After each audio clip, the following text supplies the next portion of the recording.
Diena. Labą dieną. Ką jūs čia darot? Piešiu Lietuvos vėliavą.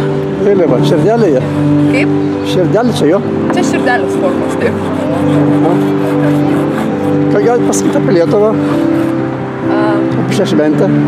Kad labai myliu Lietuvą ir džiaugiuosi, kad gyvenu čia. Jūs vietinė klaipėdietė? Aš ne vietinė. O iš kur jūs? Aš, dabar gyvenu Klaipėdoje, bet esu ne vietinė. Iš kur? Aš esu iš Joniškio. Joniškio. Taip, iš Joniškio. Ten kadaise dirbau senai. Dirbate Joniškio? Jo, gerai žinius. Labai trumpai. Aha. Ir kaip jūs manot, kodėl šiek tiek mažai yra žmonių Klaipėdoje? Klaipėdoje kodėl mažai žmonių? O dabar pirmą valandą, per pradžią nieko nėra visiškai. 3 valandą renginys prasideda. Pasakė, pirmą valandą rašė spaudoje. Spaudoje rašė 1 valandą?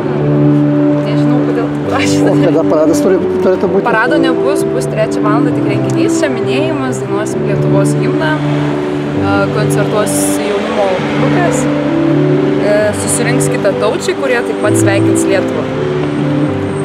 Jūs gal studentė esate? Ne, jau nebe.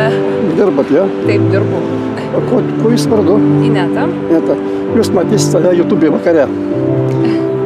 Paimkite duodu. Sėkmės. Ačiū. Gero piešimo. Iki. Viso.